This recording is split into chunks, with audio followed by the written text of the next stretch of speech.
that I-35 nap always goes. Oh Goes yeah, so crazy. crazy. I had to come here just because it's my job. I kind of fit right in the middle as like, hey, y'all want to hear some raps? And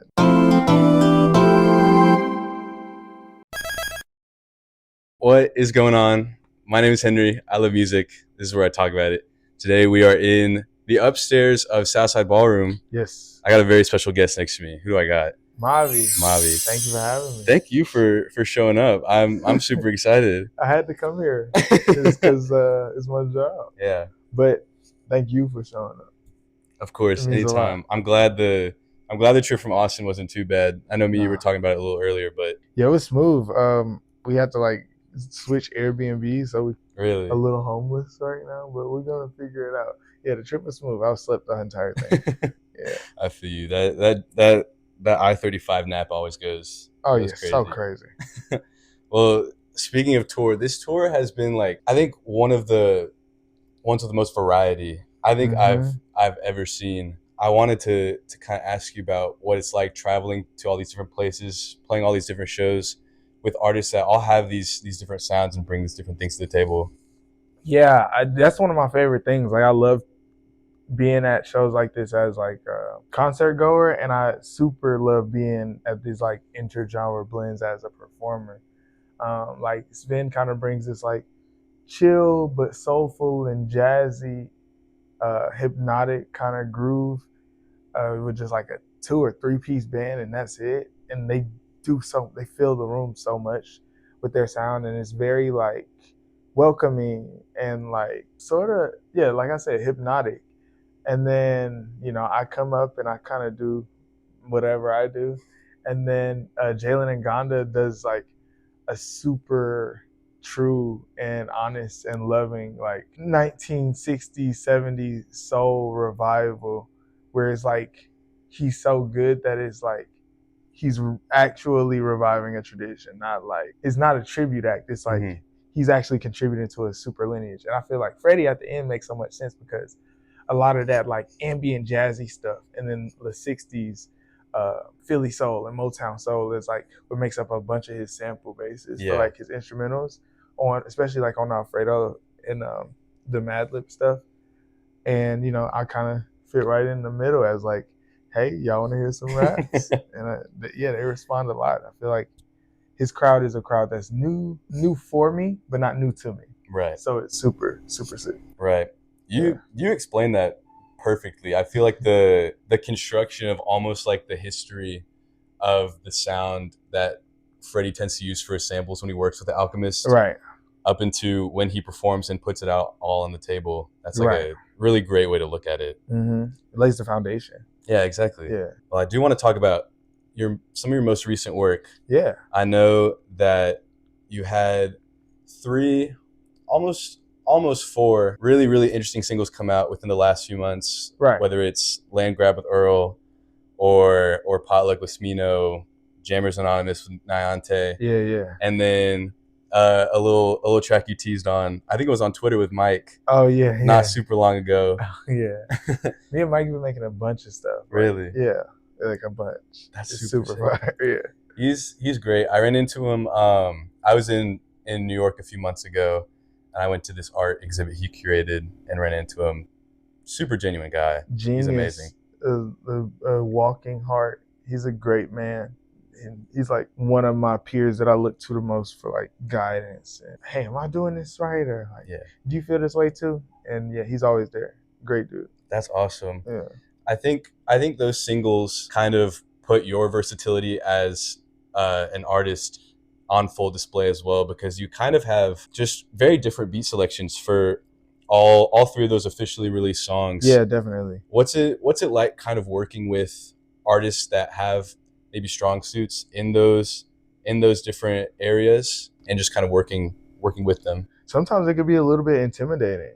I think like, I'm in an interesting stage in my career where like I'm so new to so many people. So like I can try on a new sound and that new sound be the expectation Mm. from me. Like I've known artists who've like always made like X kind of music for their entire lineage. And then one night in the studio they're trying something interesting and they make a Y kind of song. and then the Y kind of song is what blows them up and takes them to a whole nother stratosphere. So it's kind of scary in the sense that like I don't want to alienate my current audience, but I also don't want to bore them, and I don't want to abandon them if like whatever I try actually earns me a new bigger audience. Yeah.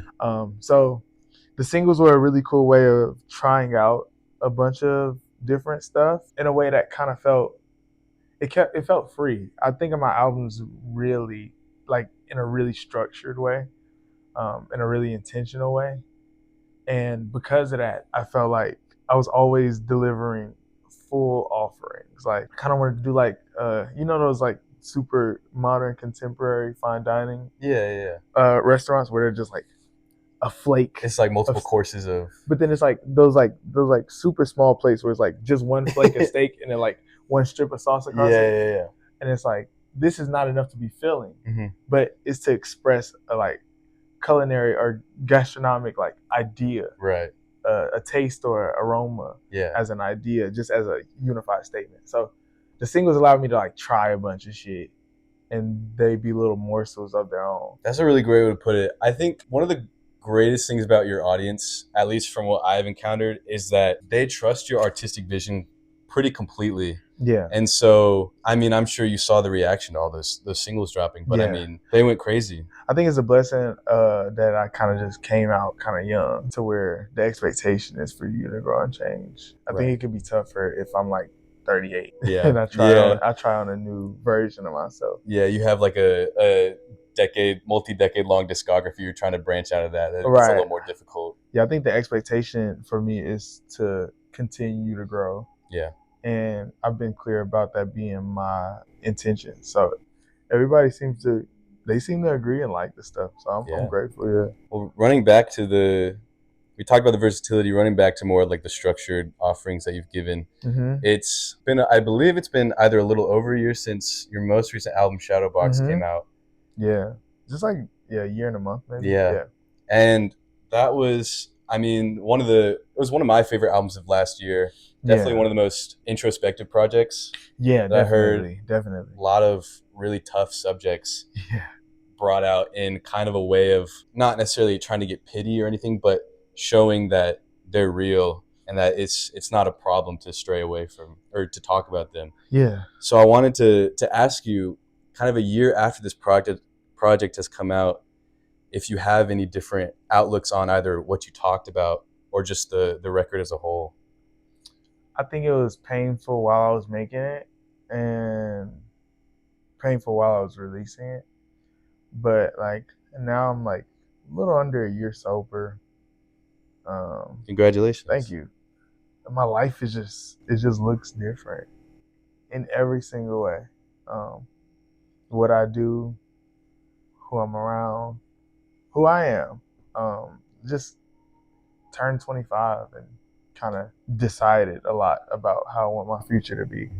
So Shadowbox is like deeply, I think, beautiful. I don't know because I haven't heard it in a long time, but I'm like kind of scared of it. I did a festival. My first performance this year wasn't until like fucking July. It was like an outdoor festival in Chicago. I'm super excited. I'm super pumped. I've been in the gym. I've been running. Like I've done all the things, and like Drunk Prayers on like the set list. I start performing it, and I'm like, halfway through, I'm like, God, I can't perform this, and I don't think I'll ever perform it again. I was talking to Earl Sweatshirt about it, and I was talking to my homie Messiah about it. Messiah came with me on the Shadowbox tour. And we were actually, I think, in Dallas or in San Antonio. We were in Texas, which was toward the end of the tour. Yeah. And he's like, bro, because by this time I had quit drinking. It was like very early into me stopping drinking. He's like, you shouldn't be performing this music. Like, it's not good for you to still perform this while you're trying to like be different. And I'm like, that is actually 100% true. And yeah, when I was talking to Earl about it, he was like, he has certain music that he will never tour or never perform because it feels like a performance art piece of like bleeding, like actually hurting yourself, self-harm, but on stage. And but I think how I feel about Shadowbox is I'm super proud that I made it. I think it was a brave thing to do, subject matter wise, and brave thing to do commercially. Yeah, definitely. Where making that kind of album at that point in my career was a big risk that could have like stalled things out for me. By the grace of God, things were able to like continue to escalate for me, and I think I needed to get it out of my system. Like I'm the kind of artist that like certain things don't end until they're rapped about. Mm-hmm. So having it on wax, living it, touring it, getting tired of it, that kind of helps cleanse of it a bit. Yeah. Yeah. Yeah, I feel like even just the name of the album, Shadowbox, frames it just so perfectly with how you explained it. Just all of these emotions and experiences and things put into this Yeah. box Put it in the essentially. container. Yeah, and having to relive that throughout, like you said, the tour and stuff like that. It can be in its own box now. Yeah. It can be over Literally. there. We hang it up over there in the side room that we don't really go in that much. Right. But I'm really proud of it, and I think I hope it helped anybody doing anything because it helped me a lot. Yeah, I think one of my favorite parts about music that's hard to make is that there's people going through like similar situations that aren't used to having it talked about artistically, and so seeing things like that helps so tremendously. And it's so beautiful and so inspiring when people put out projects like that. Yeah, good music is a great friend. Yeah. Exactly. Well, let's go a little farther back in time. Let's do it. Back to 2019. It is almost 5 years since Let the Sun Talk. A little bit of a different vibe to it. Yeah. But kind of what jump started this whole journey Absolutely. that you've been on. 100% remains a big thing, a big part of my life. What, I guess in somewhat of a similar vein, but being this farther away, how has this album not only just shaped your career, but shaped how you've lived since you made that album, released it 2019, and now you're 25 years old, still doing it? Literally. I think like from the career perspective, obviously it was like my first time being written about. Like the first time when people took something that I said and extracted meaning from it and reflected that meaning onto their own lives, which is one of the most fulfilling experiences in the entire human language of emotion. Just having people decode you and care and listen, that was big for me because in certain times in my life I didn't feel that way. I didn't feel included, or I didn't feel valued in certain contexts. So that was huge. In terms of my life, Let the Sun Talk ended school for me. Like it began travel for me. Like this lifestyle that I kind of feel kind of old in at this point of like planes to Ubers to studio to planes to Ubers to city. That was when I jumped into that. And when I jumped into, the label offices of like, oh, these A&Rs know your name. I think in terms of like, it began my job part of it. And I think I'm blessed to have a full-fledged career off of it. Something that I made like in a dorm room. And I don't mean made it in a dorm room to like reduce it, because I really do think it's a beautiful piece of work. I just didn't know that beauty counted when it comes from everywhere. And learning that was big for me too. That it could count even if I didn't have the stuff. But yeah, I think my entire life since I released that has kind of been escalating steps on the same staircase. Yeah.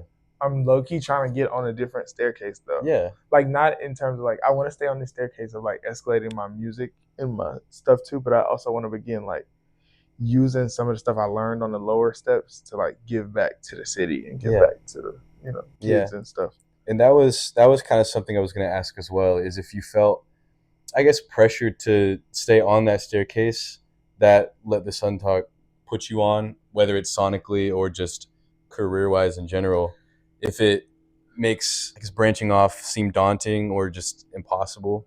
Yeah, sonically I did at first, but certain ways that I made Let the Sun Talk, like just like from a resource perspective, it was impossible to make my next record like that. And so Laughing So Hard It Hurts is super different from Let the Sun Talk, as a matter of course and out of necessity. And so that forced me out of feeling like I was doing a bunch of rehashing sonically, Mm-hmm. and it was mixed. It was received in very mixed ways upon inception, but like on the road and like even now, like it's aged gracefully, and I'm Right. grateful that like I tried something new pretty immediately Right. because it gets harder the longer you do the same thing. Yeah. And so on Shadowbox or like on a project like the stuff I'm gonna drop now, going back to that well of like the loop heavy stuff and the introspective stuff and the ambient stuff, it feels familiar but not overdone, and it feels like welcome that I retrace those steps. So it's super sick. I did feel pressure at first, but it worked out where I was able to do some of the same stuff and do different stuff, and it like weird stuff we talking about the single run Yeah. is able to work. On the career side, I definitely feel actively a lot of pressure to like stay on the staircase of like this career path because I don't have no other. There's nothing on my resume. Right. But I'm putting other stuff on the resume, and the blessing part is this work allows me to do stuff that will gain me legitimacy in other ways. Yeah. Yeah. I think the emphasis on not only just the equipment or the setting dictating the beauty of the art, but also not being scared to get out of the box is so important for it was obviously important for yourself, but it's so important for newer artists now Yeah. that feel this sort of overhang of pressure to get into a studio or get into these spaces with people that may not have their best intentions, and then after that getting locked into these spots. I feel like your story is very inspirational in that sense. Yeah, I think it's important to like. I don't think you should lock people. I don't think you should create music in isolation, but you should create music for as long as possible in isolation from the commercial music business. Right. Like make music with your roommate, with your friend from down the street, from with your childhood homies or your friends from your Discord server. Like exhaust all of those resources before you care about a blog or an A&R, because it's a whirlpool, you know. Yeah. The Yeah. support you feel from the people around you and the people that care about you the most will mean so much more than any kind of A&R, any commercial thing. And it makes the music more interesting. Right. The people who aren't let in the door actually have the most innovative ideas. Yeah.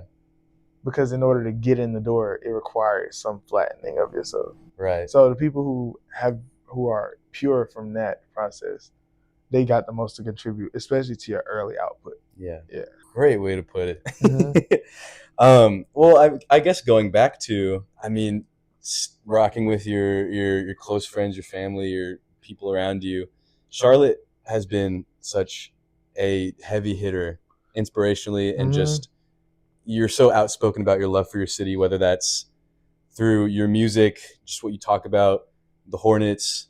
Yeah. But the love you have for Charlotte is so tangible, and when you frame it in a way like that, it makes so much sense. How does that stuff still influence you to this day, where you are more commercial, trying to keep yourself grounded in that area? Oh, I still live in Charlotte, and I didn't realize it until like I kind of hit this point that like that looks crazy to like most of my peers. Like most of my peers who are even from like bigger B markets like Dallas or like Houston or Atlanta even will move out of their city in pursuit of a career. I never thought it was necessary. And I'm also a very like practical guy. Yeah. So like it makes a lot of money financially for me to stay in Charlotte. Right. But yes, staying rooted in Charlotte is huge for me because that's what makes me different from everybody. Like in the scene of the box that they put me in, like myself and Nyante really are the sole representatives from the South. It's just certain things that happened and that I did and that I participated in and that I know in ways that I'm known by the city that like continue to enrich my music. I think like especially the further I go, certain juxtapositions make my life even crazier. Like I live in a high rise. It's a new high rise that was built in like 2020 that overlooks the path I used to walk after school every day. Wow. So it's like even stuff like that where just like watching the city change and watching myself change and being like, wow. And also just historically being able to say that I was a part of it.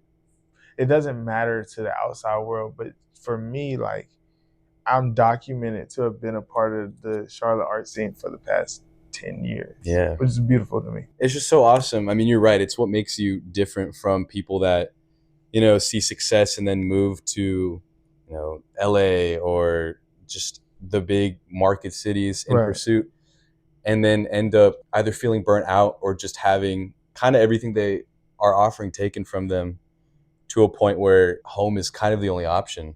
Right. So staying rooted in Charlotte and, like you said, seeing the city change, seeing how you grew up is just so awesome, and it's so tangible in your music. Yeah. And I feel like I get what I need out of the other cities, especially as I become more focused. Like, oh, I like art, or I like furniture, or I have a checklist in every city. Yeah. Like, I want to see the hood, I want to see the nerds, I want to see the alt kids, the skaters, Yeah. I want to see the rappers, I want to see the museum. If I knock that out, I feel good about it. Yeah. And then I grow familiarity in all these cities, like if I would have lived there over the years. Exactly. So, yeah. And I mean, since now everything is so much more online and so much more accessible, that like the need to move out into these bigger marketplaces is reduced. Right, reduced. I wouldn't say irrelevant, not zero. but right, not exactly. Reduced, it's very heavily reduced. Have you gotten to do any of that in Dallas? Check out any of the. Nah, I got to do my Dallas tour. Dallas, I've spent a lot of time in Houston. Yeah, but less so in Dallas. I've had some fun in Dallas though. That's good. Not enough. That's good. Yeah. All right, man. Well, I wrote things down. I came prepared, but I mean, is there anything else you want to tell the people? I want to tell the people, if it's not risky, then it's not true enough. True. Yeah. True.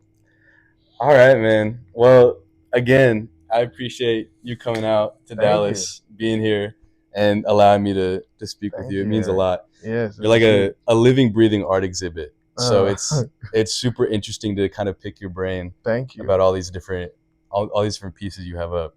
Yeah, thank you for coming to see me. And I hope like the show is good. I'm so excited. Yeah. I'm so excited. Well, thank you so much. Thank you. I appreciate you. This will be up sometime soon. Yeah. Appreciate y'all. We out here. Take care. Yeah.